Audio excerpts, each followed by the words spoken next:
আফা, আমরা গ্রামীণ স্বপ্ন সংগঠন থেকে মাতৃস্বাস্থ্য সচেতনতার বিষয়ে একটি ভিডিও বানাতে যাচ্ছি, যাতে আপনার এই ভিডিও দেখে অন্য আফারা উপকৃত হতে পারে। আপনি কি এই ভিডিওতে আপনি সম্মতি আছেন? জি। আচ্ছা আপা, আপনার নাম কি? আমার নাম মোসাম্মদ মাজেদা বেগম। যেতে পারেন। আপনি কোন এলাকায় থাকেন এবং আপনি কোন দেশ থেকে বলছেন? এটা বাংলাদেশ। আপনার এলাকার নাম? এলাকার নাম নালতাবাড়ি সিটপাড়ায়। শিবপাড়া। আচ্ছা, এই আপনি গর্ভবতীর কত মাস চলছে এখন বা হয়েছে? এটা 4 মাস যাইতেছে। তখন আপনি সর্বপ্রথম কি করেছেন?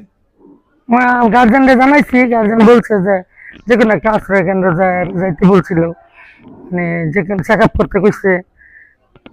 আপনি কি এই স্বাস্থ্যকেন্দ্রে গিয়ে চেক আপ করছেন? জি।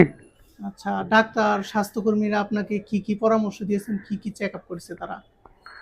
তারা বলছে যে আপনি রেস্টে থাকবেন, বাড়ি কাজ কুজ করবেন না, শুয়ে থাকবেন।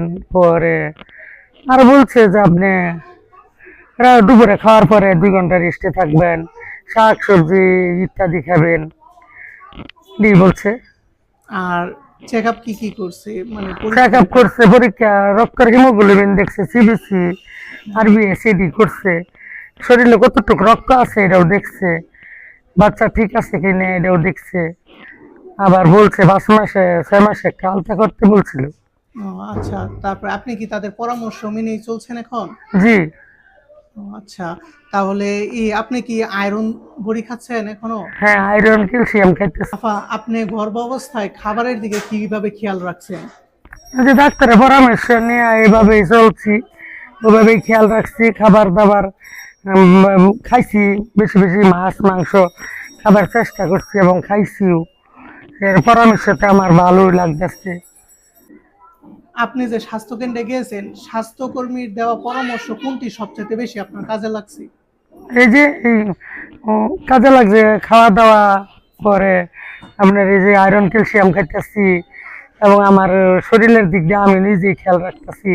আবার মাসে মাসে চেক আপ করার যাই, ওদের কথায় সহযোগিতায় আমার ভালোই লাগে। আপা, আপনার এই গর্ভ অবস্থায় আপনার পরিবার আপনাকে কিভাবে সাহায্য করছে? না, আমার স্বামী এবং আমার শ্বশুর শাশুড়ি খুবই ভালো। উনি আমার কোনো বাড়ি কাজ করতে দেয় না, মানে এমনিও ভালো, আমি বাড়ি কাজ করি না। ওরা আমার আর কি খোঁজখবর রাখে, খাওয়া দাওয়ার খোঁজখবর রাখে, আমি কি খাইলাম কি না খেলাম। আবার ওই যে মনে করেন প্রতি মাসে মাসে চেক আপ করার লেগে কয়। আপনি যে এই সন্তান জন্ম দিবেন, কোথায় দেওয়ার পরিকল্পনা করছেন? আমি হসপিটালে চিন্তা ভাবনা বেশি, হসপিটালে যাই। বাড়ির তো এখন ভালো নাই, মানুষের খালি ক্ষতি হয়।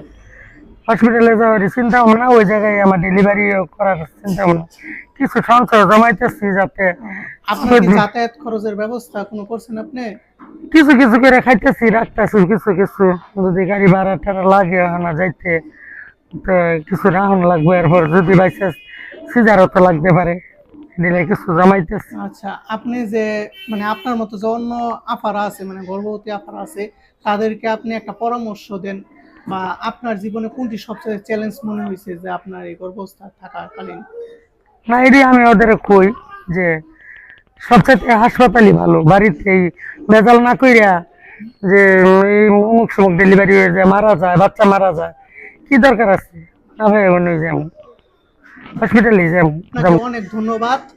আপনার জন্য অনেক দোয়া ও শুভকামনা রইল। আপনি এবং বাচ্চাদের দুজনই সুস্থ থাকতে পারেন।